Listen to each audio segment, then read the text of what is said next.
ये कहानी है एक दुखी पिता और उसकी पुत्री राधा रानी की। ये कहानी है राधा रानी के जन्म स्थल बरसाना की, जो कि उत्तर प्रदेश के मथुरा जिले में स्थित है। बरसाना गांव में राधा रानी का एक मंदिर है।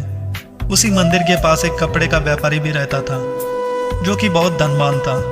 व्यापारी का स्वभाव बहुत अच्छा था और वो समय समय पर लोगों की मदद भी किया करता था। व्यापारी के 2 बेटे और 2 बहुएं थी। व्यापारी की जरूरत के अनुसार उसके पास सभी चीजें उपलब्ध थी। उसे किसी चीज की कोई कमी नहीं थी।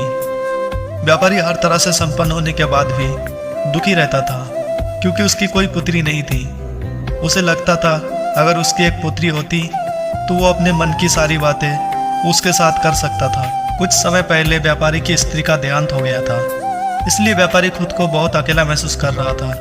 व्यापारी प्रतिदिन अपने घर के पास स्थित मंदिर में राधा रानी के दर्शन के लिए जाता था। एक दिन जब व्यापारी मंदिर में दर्शन के लिए गए तो उस दिन मंदिर में एक ऋषि का आगमन हुआ था। व्यापारी को उदास देखकर ऋषि ने पूछा, क्या हुआ बेटा, तुम दुखी क्यों हो? व्यापारी बोला, हे ऋषिवर, मेरी कोई पुत्री नहीं है, यही कारण है कि मैं दुखी हूँ। ऋषि मुस्कुराए और बोले, अगर जीवन में किसी की कमी हो तो उसकी जगह ईश्वर को बसा लेना चाहिए। व्यापारी बोला, ऋषिवर, मेरी तो कोई पुत्री नहीं है, तो मुझे क्या करना चाहिए? ऋषि बोले, जब तुमको बरसाने का बास मिला है तो तुम बरसाने की पुत्री राधा रानी को ही अपनी पुत्री क्यों नहीं मान लेते? ऋषि की ये बात व्यापारी को बहुत अच्छी लगी। उसी समय व्यापारी ने राधा रानी का एक बड़ा सा फोटो मंगवाया और उसे अपने कमरे के दीवार पर लगा दिया। उसके बाद तो व्यापारी का जीवन ही बदल गया। व्यापारी सोते जागते, उठते बैठते राधा रानी को अपनी पुत्री मानकर उनसे बातें करने लगे और व्यापारी को अपनी पुत्री को सारी बातें बताना बहुत अच्छा लगता था।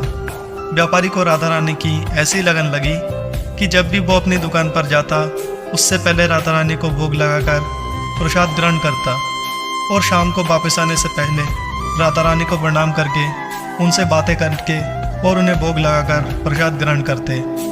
फिर घर आते थे। हर समय राधा रानी के नाम का भजन करते थे। एक दिन व्यापारी के घर में चूड़ी वाला आया। दोनों बहुएं ने जाकर चूड़ी पहन ली। राधा रानी को लगा, जब हमारे घर में चूड़ी वाला आया है तो क्यों ना मैं भी चूड़ी पहन लूं। जैसे ही दोनों बहुएं चूड़ी पहनकर वहां से चली गई, तभी राधा रानी प्रकट हुई। चूड़ी वाले ने जब राधा रानी का रूप देखा तो वो देखता ही रह गया। राधा रानी जी बोले, मुझे भी चूड़ियाँ पहनाओ। चूड़ी वाले को लगा व्यापारी के घर में कोई मेहमान आया होगा या फिर उन्हीं की पुत्री होगी। ये सोचकर चूड़ी वाले ने राधा रानी को चूड़ी पहना दिया। राधा रानी चूड़ी पहनकर एक वृक्ष की ओर चली गई, फिर आगे जाके अदृश्य हो गई। सभी को चूड़ियाँ पहनाकर चूड़ी वाला हमेशा की तरह व्यापारी की दुकान पर पैसा लेने पहुंच गया। चूड़ी वाले को देखते ही व्यापारी बोला, घर में सबको चूड़ी पहना दिया ना? चूड़ी वाला बोला, हाँ, सबको पहना दिया। व्यापारी ने बोला, ये लो तुम्हारे पैसे। चूड़ी वाला बोला, इस बार मैं ज़्यादा पैसे लूँगा। मैं आपके घर में 2 जनों को नहीं बल्कि 3 जनों को चूड़ियाँ पहनाई है। शाम को व्यापारी घर पहुंचकर चूड़ी वाले के बारे में पूछा। उनकी बहुएं ने कहा, हम केवल दोनों ने ही पहनी थी।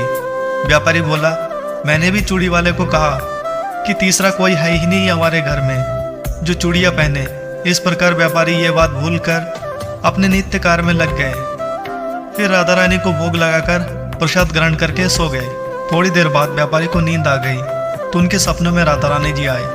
राधा रानी जी बहुत ही उदास थी। उनकी दोनों आंखों में आंसू थे। व्यापारी जी ने पूछा, पुत्री तुम उदास क्यों हो? राधा रानी ने कहा, आज मेरा मन बहुत दुखी है, क्योंकि मैंने अपना घर समझकर उस चूड़ी वाले से चूड़ियाँ पहनी थी, लेकिन पिताजी आपने उसे चूड़ियों के पैसे नहीं दिए। पिताजी, आपने मुझे अपनी पुत्री तो बना लिया, लेकिन चूड़ी वाले को पैसे देते हुए आपको मेरी याद नहीं आई। आप मुझे भूल गए, इसलिए मैं बहुत उदास हूँ और दुखी भी। ये सुनकर व्यापारी सपने में ही रोते हुए बोला, पुत्री मुझे माफ़ कर दो, मुझसे बहुत बड़ी भूल हो गई है। व्यापारी तुरंत नींद से जागे। व्यापारी के दोनों आंखों से आंसुओं की धारा बह रही थी। व्यापारी ने तुरंत अपनी तिजोरी खोली और पैसे निकालकर उसी वक्त चूड़ी वाले के घर पहुंच गए। व्यापारी जी चूड़ी वाले के घर जाकर दरवाजा खटखटाया। चूड़ी वाला दरवाजा खोलकर देखा तो व्यापारी बाहर ही खड़े थे। इतनी रात को व्यापारी को अपने घर के बाहर देख चूड़ी वाला आश्चर्यचकित हो गया। व्यापारी के दोनों आंखों में आंसू भरे हुए थे। व्यापारी ने चूड़ी वाले से बोला, भाई तुम्हारे जैसा भाग्यशाली कोई और नहीं है। चूड़ी वाले बोला, आखिर बात क्या है?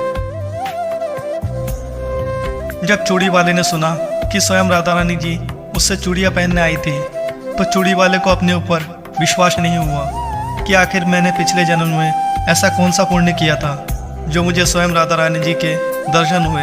ऐसा मन में विचार करते हुए चूड़ी वाले की आंखों में आंसू आ गए। चूड़ी वाले बोला, मैं राधा रानी जी की चूड़ियों के पैसे आपसे कैसे ले सकता हूँ?